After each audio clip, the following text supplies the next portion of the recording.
got a lot to get through today.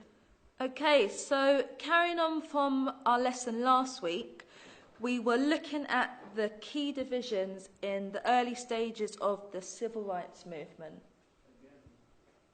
and the general impact across the board. Sam, come on. Sit up straight. Right, stop slouching. This is the perfect opportunity for you to engage, so make the most of it. Well, we learn the same stuff every year for Black History Month. Every single October, we learn the same things, either apartheid, slavery, or the civil rights. How many of you guys have actually learned something new these last years? See? That's what I mean. Sam, this is our history. Come on, man. No, seriously. Do you guys know anything about Ralph Bunche? The first black person to win a Nobel Prize? Or that the richest person ever lived was a black man named King Musa I of Mali? What about Ella Baker? What about Ella Baker?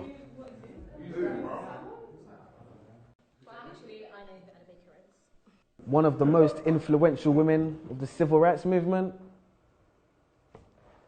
This is why I can't take Black History Month seriously, man.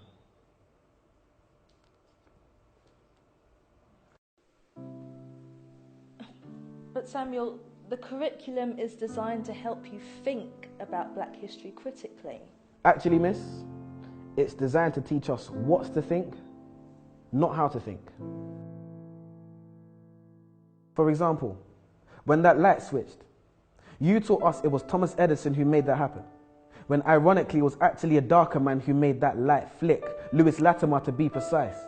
Quite nice when you're talking about Mr. Hamilton and his racing car, but red lights stop. We're always taught that Martin Luther King had a dream, man. But those dreams can't be achieved because our brains are in chains, our minds are enslaved, so we won't get our redemption. Morgan, free man. Will we ever be free, man?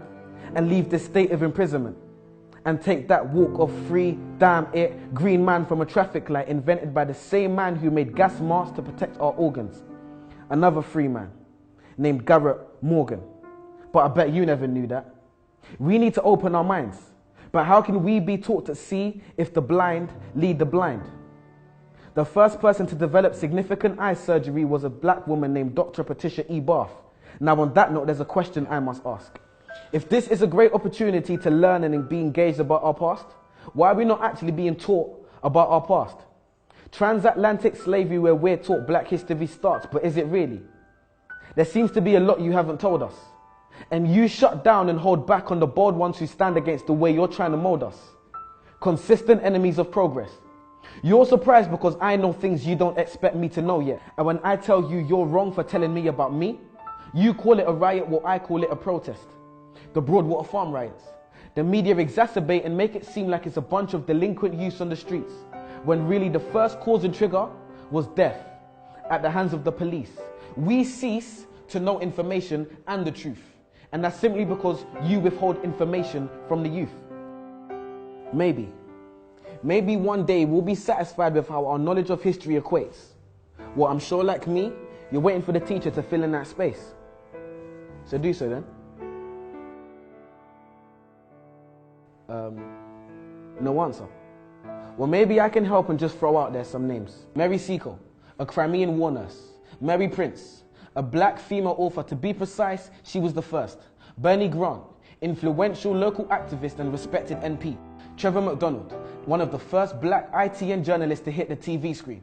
Jamal Edwards and SBTV. And when Fuse ODG brought the Yazonto dance to the UK, and my foot swayed to the left and to the right like the wipers of a car's windscreen, and DJ Abrante brought Afro beats to the streets. See, it's funny when we think of our childhood memories. A man who was actually funny, Lenny Henry. Many others, and the list continues. Marcus Garvey, Haile Selassie, Bob Marley, Ignatius Sancho, Tupac, Fela Kuti, Muhammad Ali, Maya Angelou, R.I.P., Kwame Nkrumah, the first Ghanaian president who retained independence from England, the Windrush ship which brought Caribbeans to Britain. So much to learn in just 1 month. A tip of the iceberg, a tiny grace. And what was the first black Roman emperor's name? Years passed and we're still caught up in the same civil rights age, which isn't bad if you learn something new, but we don't. And we're not being taught enough about our culture, so there's no one else to blame but you. And if not you, then who? Questions, questions, questions. If you're not teaching us these things, then I'm inclined to believe it's because you don't know. No. You're the teacher. Your job is to teach, so you must know. And if you do, that must mean you don't want us to know, but that's low. If the information is accessible for our knowledge of our culture to grow, then why on earth wouldn't you want to let us know? Why are you focused so heavily on the influential but very few men and women who made things happen for us? Why are my people being highlighted for a predominantly negative past? Why do I know the things that you don't and I'm not the teacher, you are? Why are you focused on our negative past but not on our bright future? Why are you not abreast with the great young things that people are doing in this world? Why are young people's trademarks and stereotypes gang culture and young pregnant girls? Why are the young people not being given the time of day? And his name was Septimus Severus, by the way. I'm sure as a student, the code of conduct has been breached. So I'll stop here and let you do your job. So teach.